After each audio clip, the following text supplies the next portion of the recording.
Dear students, thanks to all.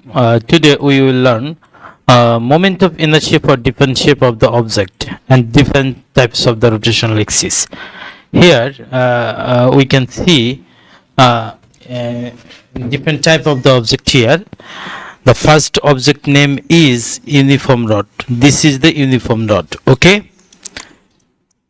One is uniform rod. In case of the uniform rod, and if the rotational axis passing through the side of the object, suppose x prime is a rotational axis, and this axis passing through the side of the object and perpendicular with the length.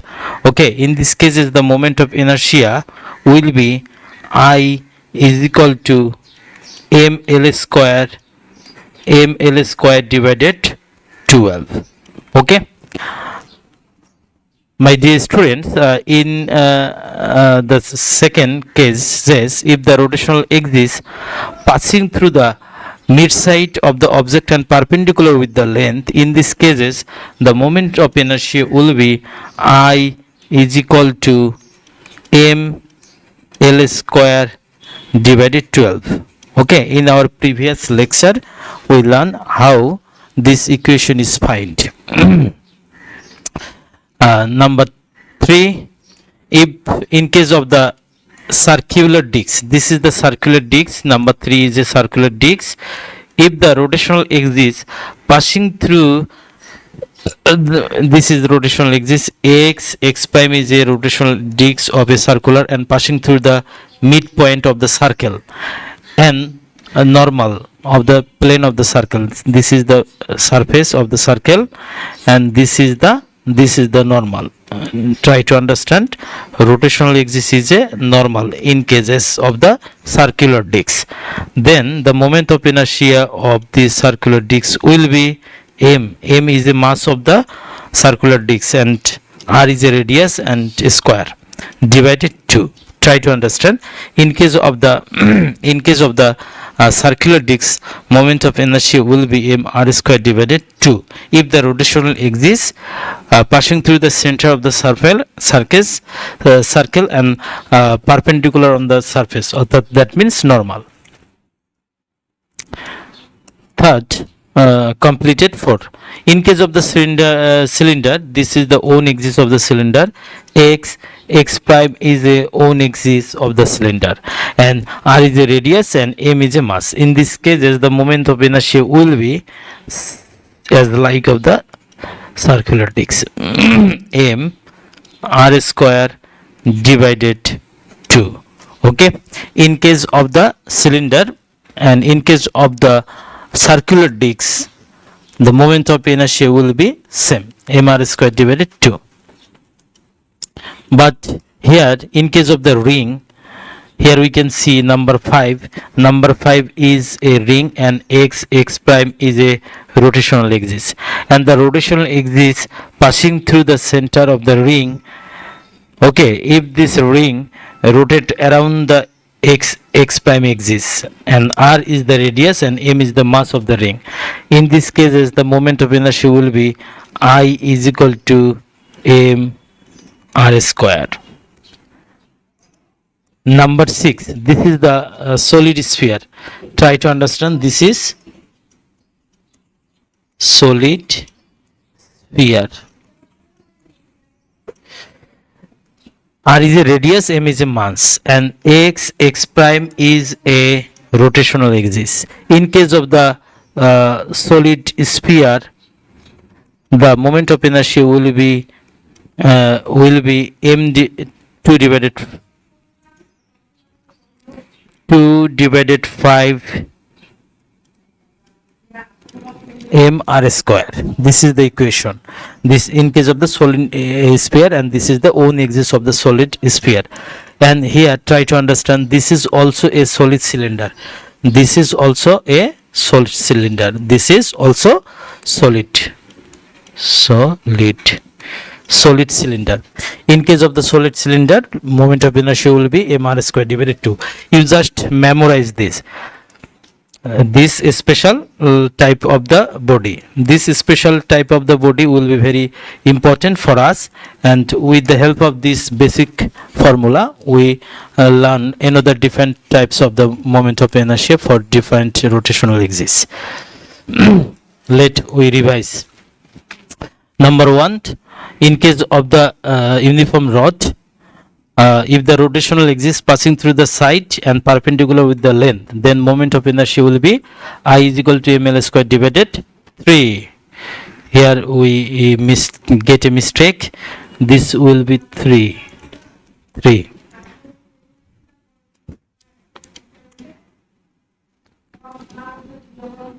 This will be 3 if the rotational axis passes through the side of the object. Okay, use just correction. In case of the 2, if the rotational axis passes through the mid side, then moment of inertia will be ml square divided 12. In case of the mid side, ml square divided 12. In case of the side, ml square divided 3. Okay. So in case of the side, if the rotational axis passes through the side, then moment of inertia will be I is equal to ml square divided 3. Okay. In case of the in case of the circular disc, number 3 is a circular disc. Try to understand. This is circular disc. Circular disc. This is the circular disc. And in case of the circular disc and rotational axis is the normal of the circle, then moment of inertia will be I is equal to mr square. Okay. In case of the solid cylinder, I is equal to mr square divided 2. Same. In case of the circular disc and own axis of the solid cylinder, the moment of inertia will be same. I is equal to mr square divided 2. In case of the ring, moment of inertia will be I is equal to mr square. In case of the solid sphere, the moment of inertia will be I is equal to 2 divided 5 mr square. Now, after memorizing this special equation, we try to find out the other rotational moment of inertia for other rotational axis with the help of two special theorem. The name of this theorem is parallel axis theorem and perpendicular axis theorem. Okay. Here has two types of the theorem. Theorem of moment of inertia.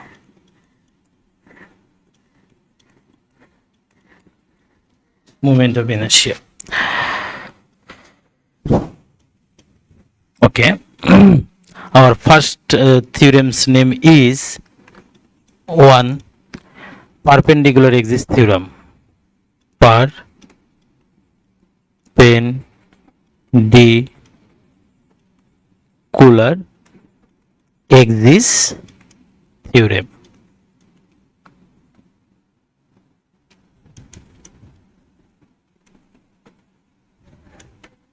Number 2, parallel axis theorem. Parallel axis theorem. With the help of this two theorem, we can able to find out the moment of inertia in different rotational axis. Let's we first discuss. We discuss perpendicular axis theorem. Perpendicular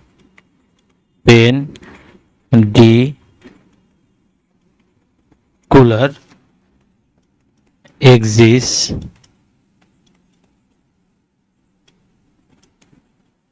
theorem.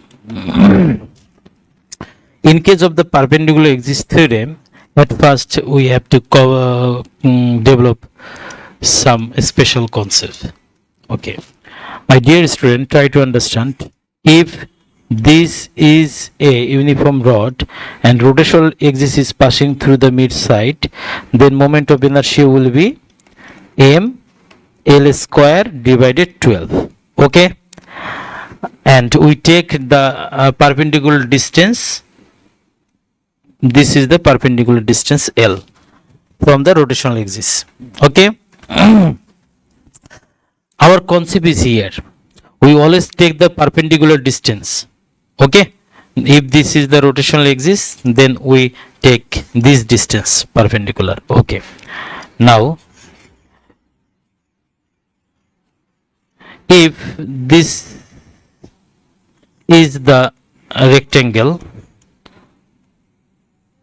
and if this is the width of the rectangle and if this is the rotational axis, then what will be the moment of inertia? M b square divided 12. Why? Because this is the rotational axis, x prime is a rotational axis, and rotational axis passing through the mid side and perpendicular with the width, and this is the perpendicular distance b.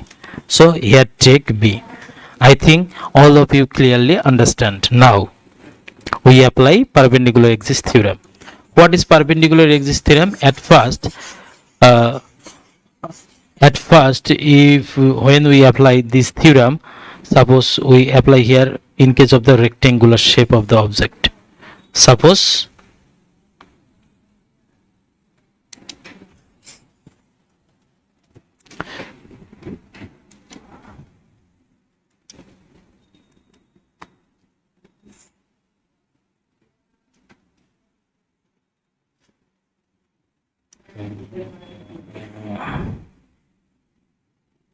this is a rectangle.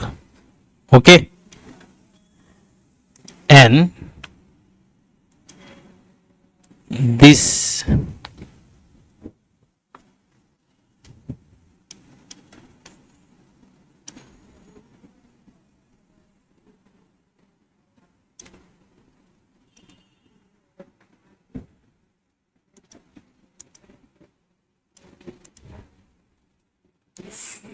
suppose this is the rotational axis and this is another rotational axis, and these two axes perpendicular with each other. Okay, and try to understand,